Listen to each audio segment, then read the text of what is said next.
Pai nosso. Mateus 5:9. Senhor Jesus, tem misericórdia. Amém. Portanto, orem assim: Pai nosso, que estás nos céus, santificado seja o teu nome. Venha o teu reino, seja feita a tua vontade, assim na terra como no céu. O pão nosso de cada dia nos dá hoje. Amém. Essa é uma oração muito conhecida por todos nós. E a minha intenção no ensino dessa manhã é ensinar sobre um pequeno trecho e a gente tirar um momento para fazer uma oração sobre esse trecho. Depois ensinar sobre o trecho. Depois fazer uma oração e assim diante. Não só ensinar a oração, mas a gente ter algum momento para fazer a oração em cima do que Jesus está ensinando. Então vamos avançar. A gente começa essa oração do Pai Nosso e ela é muito conhecida por nós, né? Existem algumas versões diferentes sobre como ela é feita.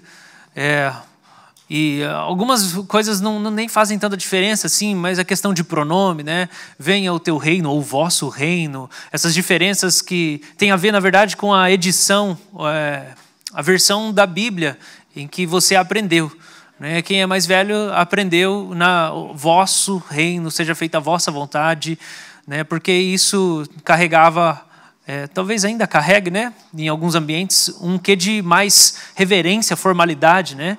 Você está diante de um tribunal, eu não sei, quem aí do direito sabe dizer melhor, né? É vossa excelência, né? Você não chama de você. Né? Então, o tempo mudou, a gente teve versões novas da Bíblia, ficou numa linguagem mais usual. Então, não tem problema você falar o Pai Nosso, dizer venha o teu reino ou venha o vosso reino, mas na versão NAA, a gente tem essa versão aqui que a gente tem usado na igreja, e ele tem, seja feita a tua vontade, não a vossa.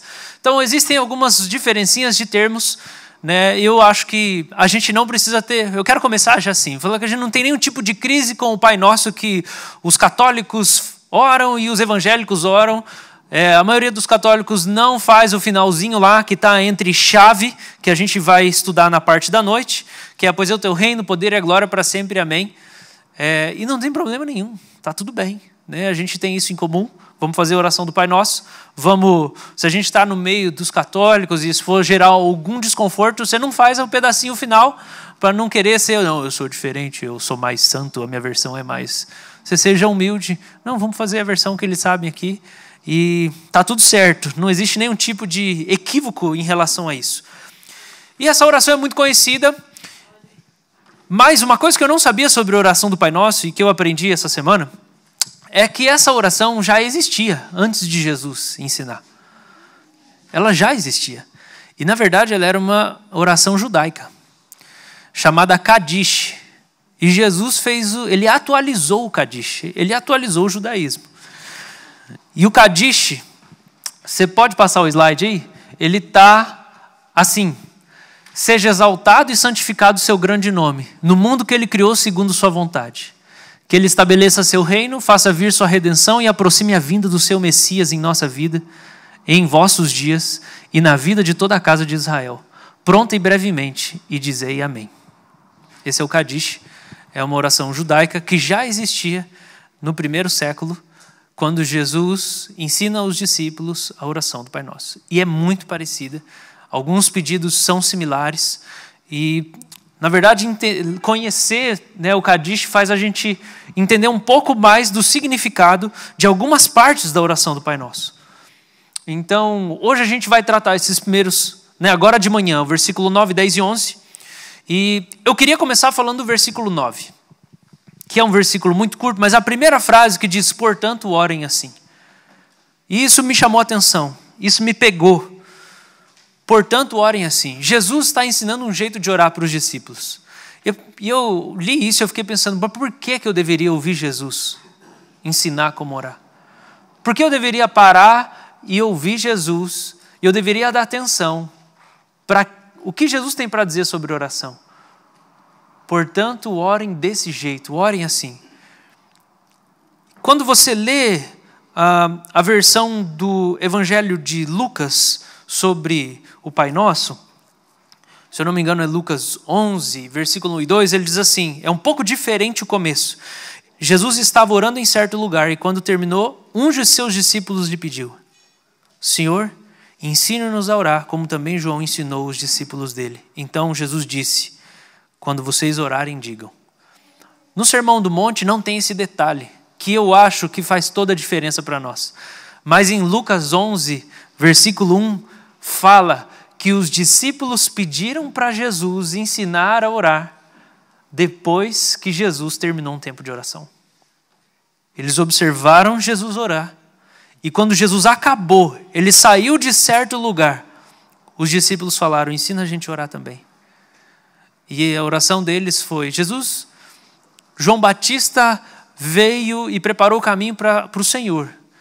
E João Batista ensinava os discípulos dele a orar. João Batista tinha uma escola de oração. Ele ensinava como orar. E os discípulos de Jesus falam assim, nos ensine a orar como João ensinou os seus discípulos. Eu já orei muitas vezes apenas essa fala dos discípulos. Muitas vezes eu apenas disse, Senhor Jesus, me ensina a orar como João ensinou os seus discípulos. Me ensina a orar como João ensinou os seus discípulos. A gente precisa aprender a orar. O apóstolo Paulo, com toda a revelação que ele teve, com toda a capacidade que ele teve, com toda a inspiração que ele teve, em Romanos ele fala, a gente não sabe orar como convém. Ele estava colocando ele junto. Ele não está falando só da igreja. Vocês não sabem Romanos, vocês não sabem orar. Ele está falando nós. Ele se pôs junto. A gente não sabe orar como convém. A gente não sabe orar exatamente o que é necessário orar. Então a gente precisa aprender com Jesus a orar. Porque a gente não sabe orar. A gente não sabe orar. A oração é uma escola de vida inteira. Brennan Manning fala assim que o objetivo do Senhor com a gente é ensinar a gente a orar. E Ele joga a gente no mar tempestuoso para que a gente aprenda a orar. Para que a gente aprenda a ter comunhão com Ele. A gente precisa lembrar disso, que a salvação foi o Senhor nos livrar, o Senhor nos perdoar e nos inserir na comunidade divina. Nós fomos inseridos na Trindade. Nós estamos unidos a Cristo. Nós fomos colocados nessa comunhão. Então o objetivo da nossa vida deve ser aprender a ter comunhão com Deus. Como eu falo com Deus. Como eu me torno amigo de Deus. Como eu oro. Como eu me comunico com Ele. Como eu ouço Ele. E os discípulos viram Jesus falando com Deus. Eles viram Jesus orando. E depois que Jesus acabou, eles falaram, Jesus, ensina aí, porque a gente viu que você sabe. A gente viu como é que você ora. Como é que faz? Pensando sobre isso. Primeiro,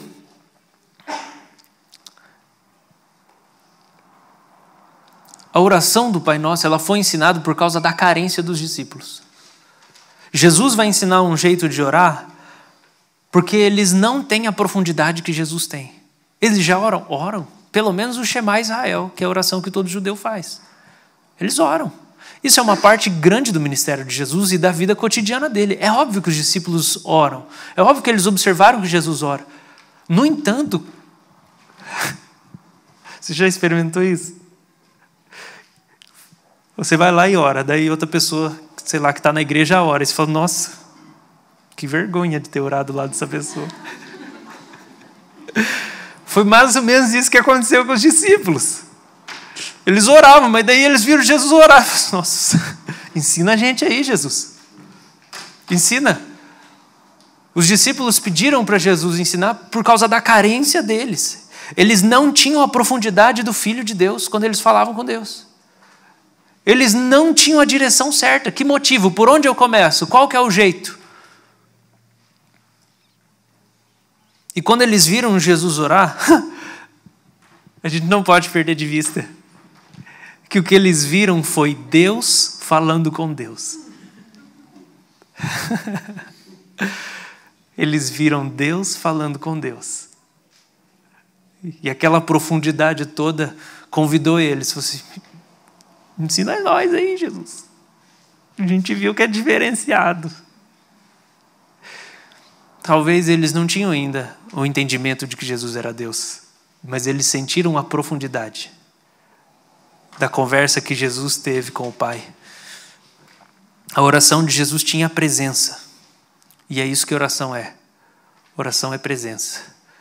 Eles viram a presença do Pai com Jesus. E eles viram a presença de Jesus entregue ao Pai, enquanto Jesus orava em algum lugar. E a intenção de Jesus nesse texto é que a gente faça essas orações. Então, quando Jesus começa e ele passa o Pai Nosso para nós, ele não está passando aqui um exemplo. Por exemplo, você pode orar Pai Nosso. Não, ele está dizendo quais devem ser os temas, quais devem ser as ênfases do que a gente pede na prioridade proposital. É essa a prioridade aqui de Jesus. É desse jeito que ele quer que a gente comece quando a gente vai ter um tempo de oração. E a gente já vai explicar exatamente quais são esses temas. Mas Jesus é intencional aqui. Então a gente precisa lembrar, antes de entrar aqui, que ninguém fala melhor com Deus do que Jesus.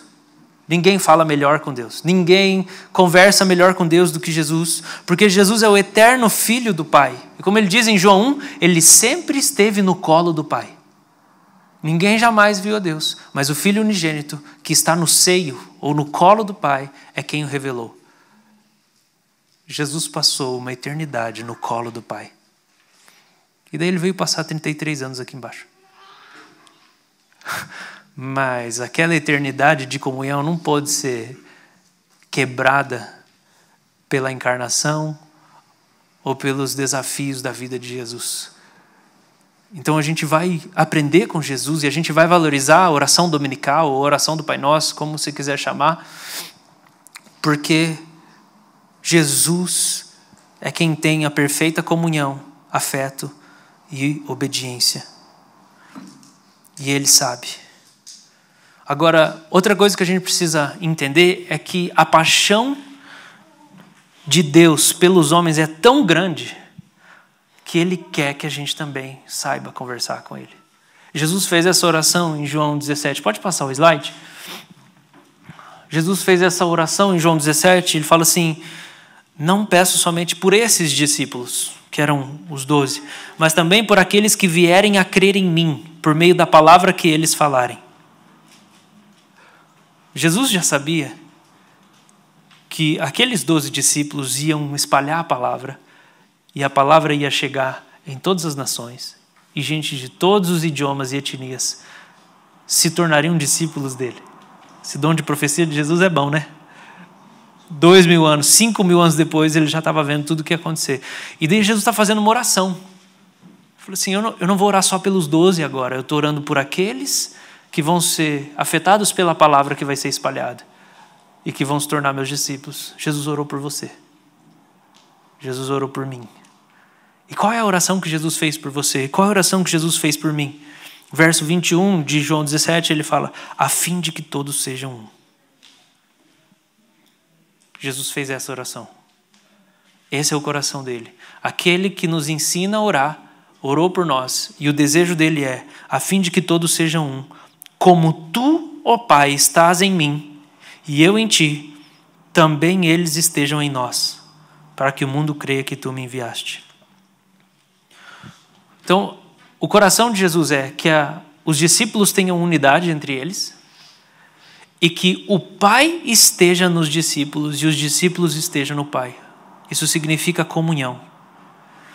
Ou isso é chamado também como união, a união mística, a união espiritual. A oração de Jesus em João 17 é que ele quer que a gente seja unido no mesmo Espírito. A Escritura fala da unidade do Espírito. E que ao estarmos unidos, nós estejamos unidos com o Pai. E o Pai esteja em nós. É presença. É presença. Oração é presença. Esse é o desejo de Jesus, é comunhão. É conexão. É ligados, estar ligados. E isso acontece pela oração. Jesus ora por isso. E Ele é quem vive isso de maneira mais perfeita. É por isso que a gente tem que ouvir Ele ensinando a orar.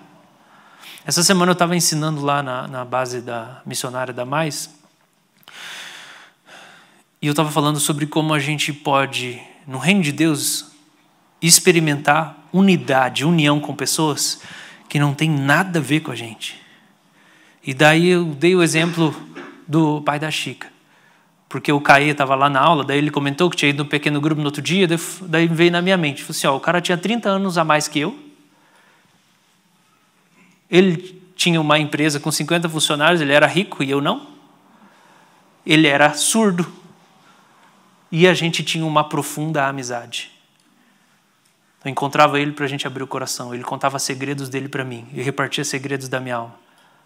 As últimas vezes que eu fui visitar ele antes de falecer, ele estava muito enfermo. Eu só cheguei na sala, ele estava numa poltrona, reclinado. Eu só cheguei na sala, fechei os olhos e adoramos a Jesus por 40 minutos. A gente só ficou na presença. Às vezes eu ficava sozinho lá com ele e ele contava o que Deus estava fazendo no coração dele. Uma intimidade. Por quê? Porque o que a Escritura fala sobre unidade na igreja não é unidade por afinidade, é unidade do Espírito. Esse é o desejo de Jesus para nós, é que a gente experimente uma unidade do Espírito. Um é pobre, o outro é rico, o outro é mais velho, o outro é mais novo. Isso aí não faz diferença nenhuma se a gente anda no Espírito. Esses impedimentos ficam... Carmito essa semana falou assim, pastor, você está aí? Eu atendi do meio-dia às 4 da tarde. Falei, Carmito, nem vi o celular. Eu fiquei atendendo gente aqui consecutivamente. Ele falou, vou dar uma passada aí. Falei, tá bom, pode vir. Aí ele veio, pegou a motinha, chegou aí, só para passar 30 minutos contando bênçãos, testemunhos do que Deus estava fazendo na vida dele. Eu não sei se a gente tem tanta afinidade nos aspectos naturais. Eu não sei se a gente gosta das mesmas coisas. Eu acho que ele não gosta das músicas que eu gosto. Eu não tenho filho, ele já é pai de filhos que têm a minha idade praticamente. A experiência de vida, o casamento, a história. Carmito é baiano, eu sou paranaense. Carmito foi presbítero muitos anos, viveu muita coisa que eu nem faço ideia do que seja. Mas quando a gente se encontra, não tem nada no caminho. Isso é a unidade do Espírito. Essa é a oração de Jesus pelos discípulos, que eles sejam um e que, como o Pai está em mim, também eles estejam em nós. Jesus quer que os discípulos estejam no Pai e estejam nele, pelo Espírito Santo. Então a oração e a vida de oração, ela deve ser perseguida por causa disso, porque é o único caminho da gente viver isso que Jesus quer que a gente experimente, essa unidade. Como a gente vai se unir? Nada me une mais a minha esposa do que a minha comunhão com Deus. Porque a profundidade que a minha comunhão com Deus gera dentro de mim, me joga para um nível de intimidade com ela, em que eu posso ficar em silêncio perto dela. E a gente se sente conectado. Unidade e comunhão é fruto de oração. Você não vai alcançar isso de outro jeito. Profundidade é fruto de oração. Ok, como a gente deve começar a orar? Jesus começa então a estabelecer algumas prioridades. A coisa mais importante, como eu já falei na outra vez que eu preguei, pode passar, é saber para quem se está orando. E é assim que Jesus começa o Pai Nosso. A oração que ele está ensinando. Você começa a orar dizendo, Pai de todos nós que está nos céus. Porque o mais importante é saber para quem, com quem você está falando. Então você começa, Pai de todos nós que está nos céus. A gente é ensinado por Jesus a orar do lugar onde ele mesmo está. Presta atenção. Eu estou indo para Israel por um único motivo. Eu fui beneficiado com privilégios que não eram meus. Um judeu messiânico confia no meu pastor. E o meu pastor falou, eu vou mandar alguém no meu lugar. E você pode receber ele, confiar nele e pedir para ele fazer o serviço e dar a viagem para ele. Eu estou indo para Israel por causa de benefícios que me foram concedidos. Eu tomei o lugar do meu pastor. Esse negócio isso chama graça, isso chama favor. Você concede privilégios para outra pessoa, privilégios que são só seus. Jesus fala para a gente orar fazendo isso com a gente. Ele fala assim, você pode falar com Deus igual eu falo. Você pode vir no meu lugar. Chama ele de Pai. Pai de todos nós que está no céu. Pai nosso que está no céu. Pai celestial, Pai altíssimo, Pai que é supremo, Pai que está acima de todos. Chama ele de Pai igual eu chamo. Ninguém chamava Deus de Pai. Mesmo que os profetas tenham feito alguns oráculos, como a Marie leu aqui Isaías 64, tu és nosso Pai, nós somos o barro, mas ninguém ficava falando que Deus era Pai. Ninguém chamava assim, ó Pai. Não, era o Senhor, era o Todo-Poderoso, El Shaddai, todos aqueles termos, né, em hebraico, aramaico que a gente sabe, mas ninguém ficava chamando Deus, ó Pai, ó meu Pai, ó nosso Pai. Era sempre o Senhor, o Eu Sou, o Eterno. Então, Jesus, ele pega e fala assim, você pode vir, ora do lugar que eu estou. Os discípulos não tinham entendido ainda que Jesus ia para a cruz tomar o lugar deles. Mas ele já estava concedendo os privilégios de filho de Deus para os discípulos. Você pode orar do lugar que eu estou. Vocês podem falar com Deus como se vocês fossem eu. Como se vocês fossem eu. E Jesus chama Deus de Pai porque ele é o Filho eterno de Deus. Ele é unigênito. Ele está sentado à destra. Só que o que ele ia fazer na cruz ia nos colocar nele mesmo. Então ele fala, então você ora desse jeito. Ora como se você estivesse no meu lugar. Porque na verdade você não sabe ainda que eu vou lá para a cruz para colocar você em mim. E daí você vai poder falar com ele como se você estivesse onde eu estou. Porque na verdade onde eu estou você está também. E onde vocês estão eu estou. Porque a gente vai ser unido pelo que eu vou fazer lá na cruz. Então você pode falar com ele como se você estivesse onde eu estou, bem do lado dele, à destra dele. Ele cedeu os privilégios para nós. Então a gente deve olhar para Deus como Pai. E a gente tem que entender que é nosso dever ousar.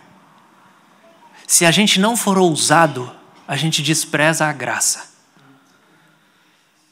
Se a gente não for ousado em se aproximar de Deus, porque não, mas veja bem, não pode falar com Deus assim, chamar Deus de pai, papai. Não pode.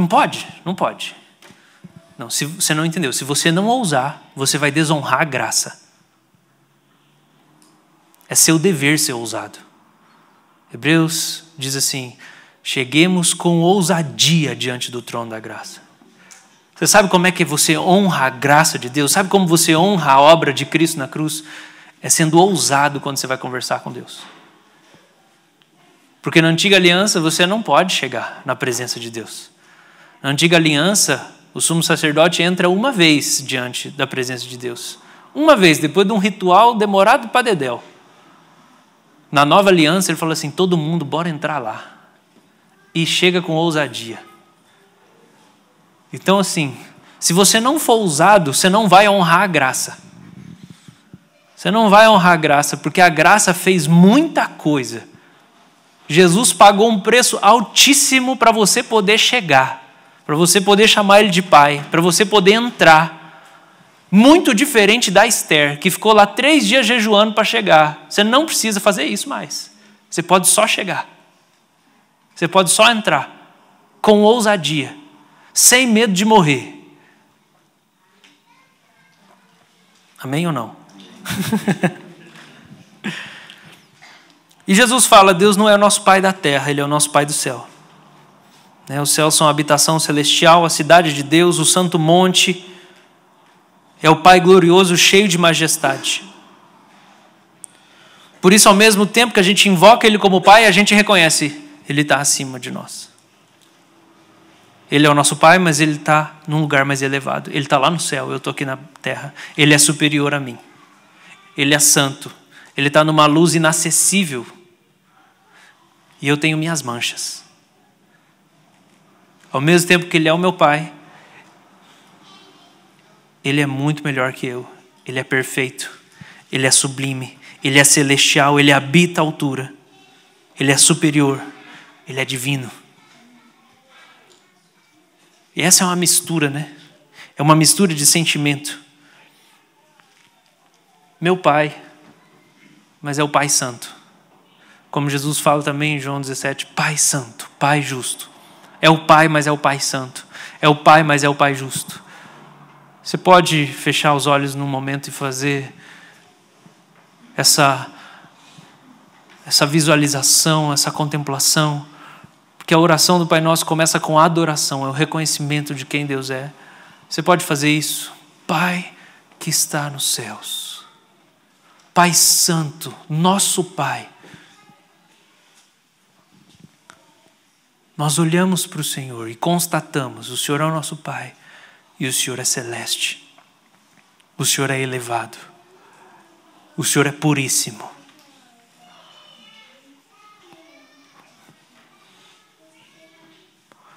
Diga comigo, Pai nosso, que estás nos céus. Mais uma vez, Pai nosso, que estás nos céus. Mais uma vez, Pai nosso, que habita os céus. Diga, Pai de todos nós, que habita os céus. Nós te invocamos. Amém. Essa oração começa com isso. Isso é adoração. Isso não é pedido. Pai nosso que estás nos céus não é pedido, é adoração. E adoração é você olhar para Deus e constatar, alegar alguma coisa sobre Ele. Pai nosso que está nos céus. Isso é adoração. Então, para Jesus, o tempo de oração ele começa com um reconhecimento de Deus. Ele não começa com pedidos, não começa com necessidades, ele começa com adoração, que é com os olhos do coração, você olha para Deus, você lembra de Deus. E daí você alega quem Ele é. Você declara, Pai nosso, Tu estás nos céus. Pode passar? Mais um. Daí a gente entra no pedido, primeiro pedido da oração, que é santificado seja o vosso nome. E eu desconfio que boa parte das pessoas não entende o significado desse pedido. A gente deve ter ficado pensando nisso aí, né? O que é isso aí? Santificado seja o nome. Vamos fazer um confessionário? Quem já ficou pensando nesse negócio e não chegou a lugar nenhum? Vai lá, aí uns corajosos, quem mais? Alguém mais? Isso? Mais gente corajosa? Tá bom. Tem alguns aí que não tiveram muita coragem. O que é isso? Santificado seja o seu nome. A gente precisa entender que essa oração está em cima de uma profecia. Ezequiel 36. Ezequiel 36 é um texto que fala sobre o motivo pelo qual o povo de Israel vai para o cativeiro babilônico. E não dá para ler esse texto todo, senão a gente ia tomar muito tempo, do 16 ao 27. Mas ele faz uma declaração. E ele diz assim, quando vocês chegarem na terra estrangeira, e aqueles povos olharem para você e falarem que vocês estão lá, por causa da desobediência de vocês, o meu nome vai ser profanado naquele momento. Na hora que vocês chegarem lá, na hora que vocês estiverem sendo disciplinados pelo pecado de idolatria de vocês, naquele momento, eles vão olhar e falar assim, mas por que vocês estão aqui?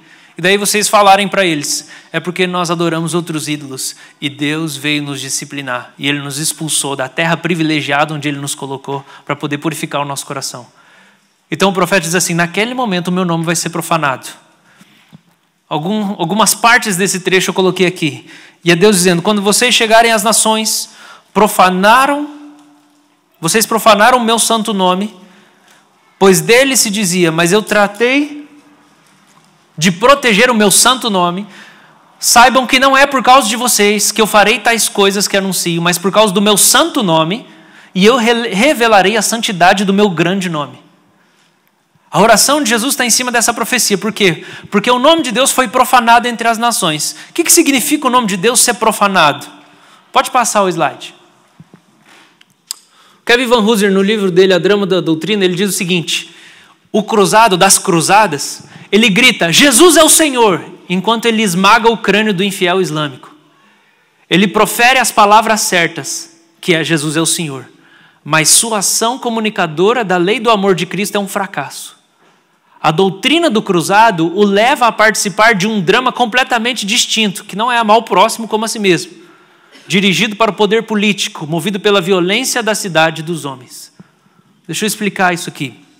Nesse livro, o Van Hooser vai dizer que a gente precisa entender qual é a mensagem central da Escritura para a gente poder ser fiel. A gente precisa entender qual é a narrativa da redenção, para a gente poder se comprometer com ela. Porque se a gente não entende, a gente pode pegar a roupagem cristã, a gente pode usar os termos cristãos e tudo, só que a gente não entende qual é a ética cristã, qual é o jeito de viver cristão. E o que acontece? A gente pega o nome de Deus e a gente puxa para si. Só que o jeito como a gente vive não representa Ele de maneira adequada. Então, o que Van Hooser está dizendo é que o cruzado, ele profana o nome do Senhor. Porque toda vez que ele vai matar um muçulmano, ele fala, Jesus é o Senhor, e aí ele mata o muçulmano, nas cruzadas. Alguns judeus eram tão radicais em relação a profanar o nome do Senhor, que eles diziam assim, se você vai pecar, vai para um lugar onde ninguém te conhece e faz de conta que você é um gentil. Porque daí você não vai profanar o nome do Senhor. Porque o que profana o nome do Senhor é você estar associado ao nome de Deus, mas não ter uma postura de santidade. Você queima o filme de Deus. É mais ou menos isso, entendeu? Você diz que é cristão, mas você só nega. Você profana o nome do Senhor. Você diz que é cristão, mas o seu testemunho é horrível. Você profana o nome do Senhor. O que significa profanar? É tornar comum. Só que Deus não é comum.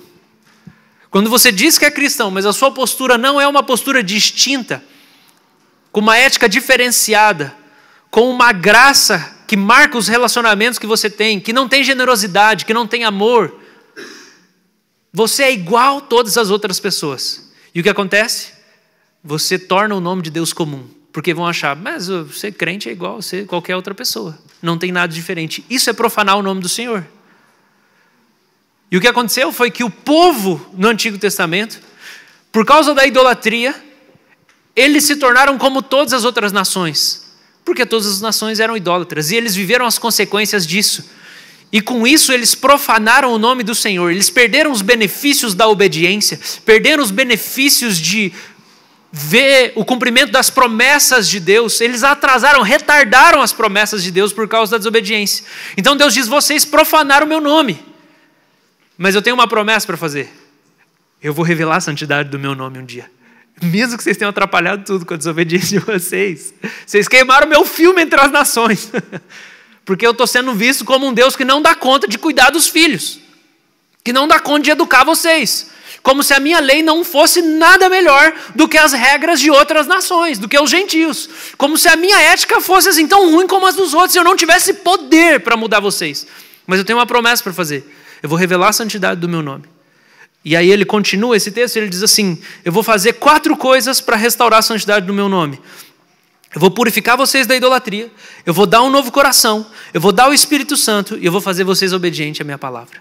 E quando eu fizer isso, eu vou revelar a santidade do meu nome. Você sabe como que a santidade do nome de Deus é revelada? Sabe como o nome de Deus é santificado? É quando Deus faz um negócio com o povo dele.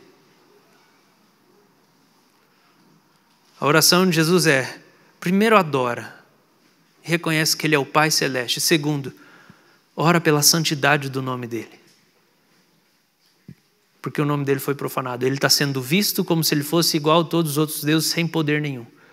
Então peça, santificado seja o seu nome. Enquanto a gente pede isso para que a glória de Deus cresça, automaticamente a gente está pedindo para Deus limpar o nosso coração, dar o seu Espírito e nos tornar obedientes à palavra. Porque a santidade do nome dele está ligada a nós, porque ele pôs o nome dele em nós. O nome dele está em nós. Nós somos o povo que se chama pelo nome dele. É assim que a santificação do nome de Deus acontece. Amém? Vamos caminhar para a última parte. Venha o teu reino, seja feita... Desculpa, não é a última parte. É a penúltima parte. Seja feita a sua vontade, assim na terra como no céu. Pode passar? Vamos fazer essa oração antes disso, antes da gente ensinar? Feche seus olhos por um instante. E diz isso. Fala, Pai Santo, santifica o teu nome na nossa vida. Pai Santo, revela a santidade do teu nome na nossa vida. Pai Santo, nos livra da idolatria. Nos dá um coração novo. Nos enche do Espírito Santo. E seja generoso para com os teus servos, para que obedeçamos a tua palavra. Santifica o teu nome. Que todos vejam a tua glória sobre o seu povo. Prepara a tua igreja para receber a sua glória e a manifestação da sua majestade. Amém. Venha o teu reino, seja feita a tua vontade, assim na terra como no céu. Craig Kinner diz o seguinte: os primeiros discípulos devem ter ouvido essas palavras de Jesus como uma exortação. Exortação significa encorajamento, motivação, incentivo. Tá? Admoestação é corrigir. Exortação não é corrigir. Exortação é motivar, encorajar, incentivar. Exortação tem um aspecto positivo, não um aspecto negativo. Kinner, que é um dos maiores acadêmicos do Novo Testamento hoje vivo, ele diz que os discípulos devem ter ouvido essa parte do venha o teu reino como uma exortação. Para quê? Para buscar o reino de Deus através da oração. Porque tanto o Kadish, que a gente falou que era a oração que Jesus está reformulando, quanto o Pai Nosso, eles estão ancorados numa ideia de que esse mundo não é como deveria ser. E só Deus pode endireitar as coisas. Esse é o ponto de partida. Este mundo não é como deveria ser. As coisas não estão bem do jeito que estão aqui. Era para ser melhor.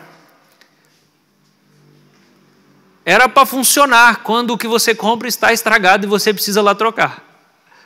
Mas é um parto para você trocar o negócio estragado, né? O mundão não está bom, né, gente? Esse é só um sinalzinho. Tem tanta coisa pior. Mas vamos falar de coisa boa. O ponto de partida é: o mundo não está do jeito que ele deveria ser. Logo, o único jeito de ele endireitar é se o reino de Deus vier. Se Deus começar a reinar aqui, se Deus começar a governar aqui, as coisas vão se encaixar. A maior necessidade é o reino. Jesus fala em Mateus 6,33, busquem em primeiro lugar o reino de Deus. Em primeiro lugar o reino de Deus. Essa deve ser a prioridade de todo discípulo. E o discípulo é quem já entrou no reino. Quem já entrou no reino quer mais do reino. Quem já entrou no reino está fascinado com ele. E Jesus fala, você tem que ter uma prioridade. Busca o reino. Jesus, mas já está bom já. Eu já estou salvo. Não. Sua prioridade continua sendo busca o reino. Por isso que Paulo fala, eu prossigo para alcançar aquilo porque também fui alcançado. Eu já entrei no reino, mas tem mais. O governo de Deus ainda precisa ser espalhado pela terra, em maior extensão, em maior profundidade, com maior impacto. Essa é a prioridade do discípulo. O mundo não é como deveria ser. Por que o mundo não é como deveria ser? Lembrando um pouquinho do que aconteceu. Quando Deus cria o homem, ele põe o homem como sacerdote ou vice-rei da terra. Ele é o governante. O homem tem comunhão perfeita com Deus. Ele é a imagem perfeita de Deus. E ele é o governante fiel de toda a terra. Ele é quem cuida de tudo. É ele quem decide tudo. Só que quando ele faz a vontade da serpente, ele entrega o governo da terra nas mãos de Satanás. E o mundo se torna aquilo que a gente conhece como o mundo jaz no maligno. Porque o homem entregou o controle, ele entregou o governo da terra para Satanás. E Jesus vem, dentre tantas coisas, para vencer o diabo e tomar o governo da terra outra vez. Então, como que as coisas vão se acertar quando o reino de Deus vier? E o mundo for retrocedendo nesse sistema maligno. Mas de quem é o reino? Jesus já falou no começo do Sermão do Monte. É dos pobres de espírito e dos perseguidos por causa da justiça. Então, o pedido do reino, ele é feito por aqueles que se veem desprovidos de capacidade de resolver as coisas à sua volta. Então, é como se você tivesse duas opções diante de você. Quando acaba o dinheiro, quando acabam os recursos, quando você não sabe o que fazer. Ou você começa a tentar dar um jeito e se estressa e faz pacto com todo mundo que vem pela frente, ou como Israel fazia, faz pacto com o Egito, faz pacto com a Síria, faz aliança com aquele e você diz, não, eu vou ter uma solução. Ou você diz, Senhor, eu sou pobre e necessitado, vem o seu reino. Ou você se debate igual um peixe fora d'água, ou você vira e fala, Senhor, eu sou pobre de espírito, eu não tenho recurso, venha o seu reino. Porque o reino de Deus é dos pobres de espírito, bem-aventurados os pobres de espírito, porque deles é o reino. Só que Jesus está dizendo que eles devem buscar o reino orando pelo reino. Orando pelo reino. O reino deve ser invocado pelos filhos do reino. Depois que a gente chama Deus de Pai, que significa que nós somos crianças dependentes, indefesas, agora a gente deseja o reino fazendo a sua vontade e pedindo para que ele venha. Eu não só peço que venha o seu reino e faça a sua vontade, eu faço a vontade. Eu faço a vontade e eu oro para que o reino venha. É uma caminhada dupla. Então, para pedir para Deus fazer a vontade e para o reino vir, eu tenho que estar disposto também a fazer a vontade, a cumprir a vontade. Pode passar o slide. Nós cremos que o reino de Deus invadiu a história na pessoa de Jesus Cristo. Ser discípulo é tanto entender o mundo dessa forma, fazendo a vontade e orando pela vinda do reino, como ansiando pelo fim da história, quando ele desceria ou descerá corporalmente do céu uma última vez. Quando eu quero o reino, eu quero o governo de Deus para que esse mundo seja melhor, mas eu também quero que ele volte. A busca do reino é essas duas coisas. Senhor, vive aqui, governa, vem com a sua presença, mas eu também quero que ele volte. O pedido do reino sempre engloba essas duas coisas. Quando a gente fala dele aqui, a gente está falando da presença. Eu quero a presença, mas eu quero a presença física também. Eu quero a presença manifesta do Espírito Santo, mas eu quero a presença de Jesus rasgando o céu e vindo consertar todas as coisas. Vamos orar juntos? Fala, Senhor, Jesus, Tu és o meu rei. Reina sobre mim. Faz em mim Tua vontade. Governa minha casa. Governa essa igreja. Governa essa cidade. Venha o Teu reino com poder.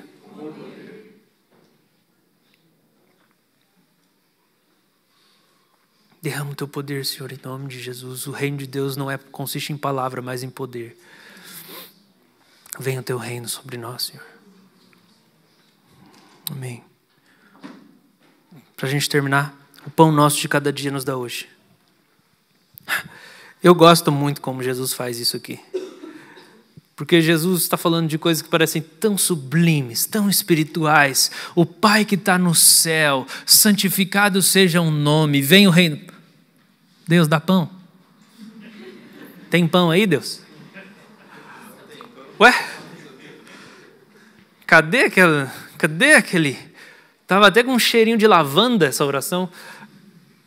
Estava até vendo a rua de ouro. Pão, Deus! Pô, podia ser um docinho, né? Pão de mel, né? Podia ser um pão de mel. Aleluia, glória a Deus. Essa transição, ela é destoante, gente. É um negócio que incomoda a gente. Por quê? Porque a gente tem que entender que o filho do reino, ele não vê separação entre as coisas celestes e as coisas terrenas. Tudo vem de Deus. Depois que ele ora, pode passar. Ele ora pela santificação, pode passar. Daí ele ora pelo pão. Deus, santifica o seu nome, faz sobre na minha vida. Deus, dá um pãozinho aí. Abre os céus e desce, vem com o seu governo, esmaga a cabeça da serpente. Dá um pãozinho aí, Senhor. Dá um queijo quente aí, Senhor. E é assim, primeiro, porque o nome de Deus vem antes do meu estômago. Mas o meu estômago também precisa ser enchido. Mas é nessa ordem. É nessa ordem que o filho do reino tem os olhos nas alturas, enquanto ele parte o pão. E ao olhar para o pão, ele agradece mais uma vez pelo pão que desceu do céu. As coisas do céu se misturam com as coisas da terra nessa oração que Jesus ensina. Santifica o seu nome, vem o seu reino. Senhor, me dá pão hoje. E quando eu olho para esse pão, eu lembro do pão que desceu do céu. As coisas celestes, elas vão se misturando com as coisas da vida. O discípulo de Cristo não expulsou Deus da sua vida cotidiana. Antes, a vida cotidiana empurra ele para o reino. Ele olha para o pão e fala assim, oh Deus, o Senhor é meu pão. Ele come o mel e fala assim, sua palavra é mais doce que o mel, Senhor. Meu corpo e minha alma anseiam por ti, Senhor. Dá para sentir no meu corpo o meu desejo pelo Senhor. Assim como a corça anseia por águas, o meu coração tem sede do Senhor. A minha alma está clamando pelo Senhor. Depois que o nome dele foi santificado, meu coração foi mudado. Eu lembrei que ele é o meu Pai, eu chamo o reino, eu começo a ver ele em todo lugar. Todo lugar que eu olho eu vejo Jesus. Eu entro no carro, eu giro a chave e falo assim, ô senhor, ativa a minha fé hoje. Eu chego para sair da garagem, aí tem 10 carros lá, de só motorista barbeiro. O Senhor abençoa? Abençoa em nome de Jesus. Aí eu dirijo, eu paro no vermelho. Aí eu olho para o lado, oro por quem está do lado. Porque o meu coração está no Senhor, os meus olhos estão nas alturas. Quando eu piso nessa terra, eu lembro dele o tempo inteiro. Tudo que eu faço, ele está misturado comigo. Mas isso só acontece se em primeiro lugar não estiver o meu estômago e as minhas necessidades. Se você acordou de manhã e a primeira coisa é encher a barriga, tem um negócio aí que está fora do lugar. Quando você acorda de manhã, nem que seja algo breve, você precisa olhar para ele primeiro. É assim que você santifica o seu dia. Olha para ele primeiro. Chama o reino dele primeiro. E daí quando você olhar para ele, você vai descobrir que o interesse dele é por nós. E daí você vai dizer, oh Deus, o pão também. O pão também. Marcos 6,41 fala que Jesus, pegando os 5 pães e os 2 peixes, erguendo os olhos para os céus, abençoou. Depois partiu os pães e os deu aos seus discípulos para que os distribuíssem. E também repartiu os 2 peixes entre todos. Então a gente olha para o céu e a gente reparte o pão. A gente olha para o Pai e a gente faz a vida comum aqui, repartindo. O pão não é só para mim, é o pão para mim, mas é o pão nosso. Eu não quero só para mim os recursos, Deus. Não é só para mim, eu vou repartir. Eu vou repartir. Porque o Filho do Reino não vive uma realidade rachada, onde Deus é o provedor só das coisas espirituais, mas as coisas naturais, eu mesmo é que cuido. Não. Tudo passa pela oração. Tudo passa pelo reino de Deus. Por um lado, Jesus manda a gente não viver ansioso com o que a gente vai comer. Mais para frente. Por um lado, Jesus fala, não busca o pão em primeiro lugar. Mas aqui, ele realmente não está em primeiro lugar. E a gente aí começa a entender o que é ser humano. Que é se a gente não está em primeiro lugar, a gente acha o nosso lugar. As coisas não são pecado se o primeiro lugar é sempre dele. Se o primeiro lugar é sempre dele, as coisas que eu preciso não são pecado na minha vida jamais. É o pão, é a roupa, é o lazer, são os amigos, é a brincadeira. Tudo isso tem um lugar adequado, se isso não está em primeiro lugar. A oração pelo pão revela 4 atributos divinos, e eu vou encerrar com isso. Primeiro, o Pai a quem se ora não é só poderoso nos céus. Ele é poderoso aqui na terra. Ele é poderoso aqui para as necessidades mais naturais, e eu posso orar por elas. Segundo, o Pai não é só poderoso no reino futuro. O Pai responde a necessidades imediatas, porque o pão que Ele ensina a gente a orar é para hoje. É o pão de cada dia da hoje.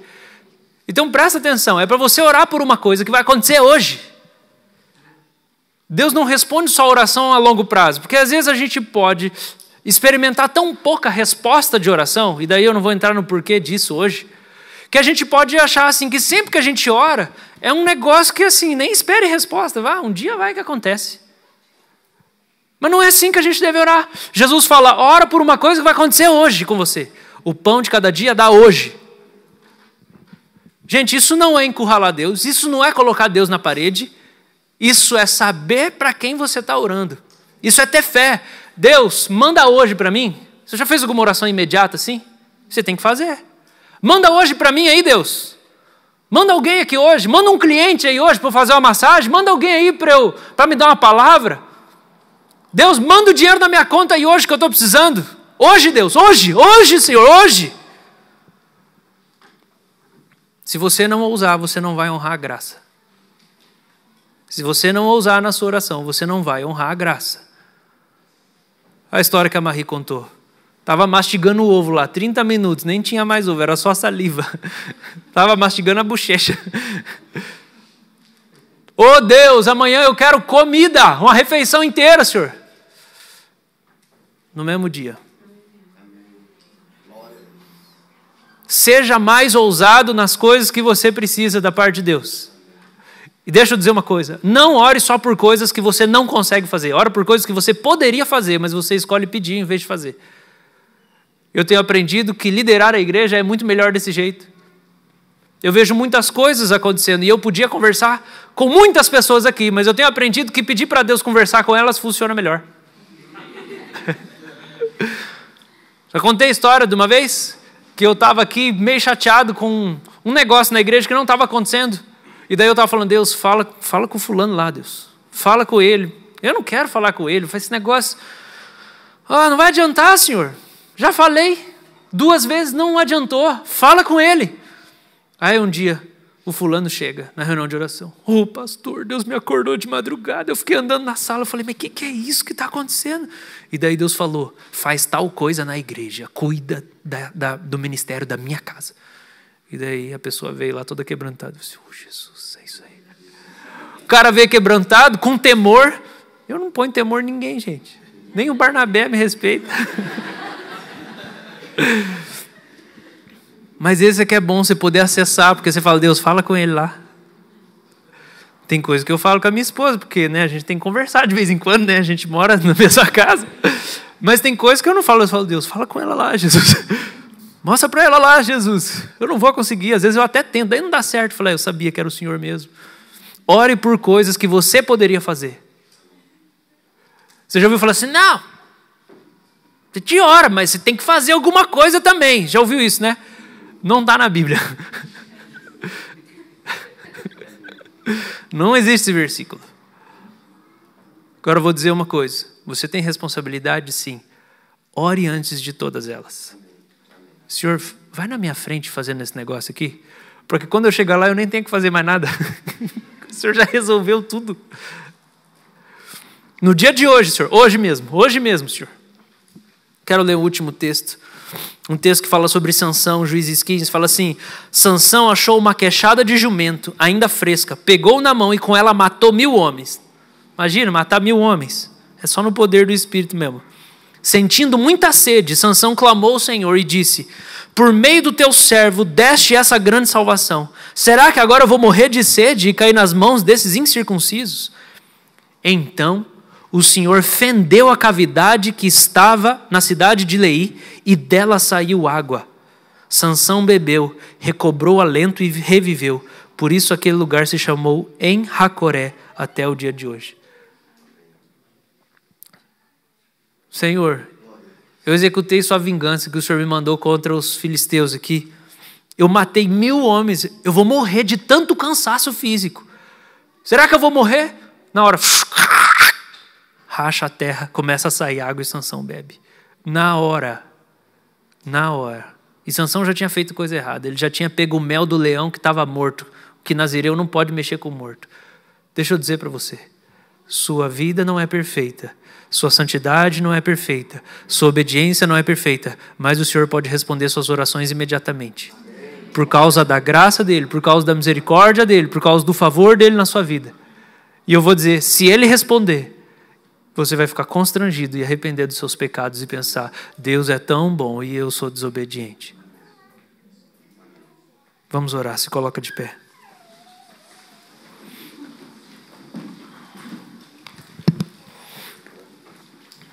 Obrigado, Senhor, por essa manhã. Obrigado pela sua palavra poderosa na nossa vida. Pela sua presença, por essa comunhão, Senhor. Nos ensina a orar, Jesus. O Senhor que tem perfeita comunhão com o Pai.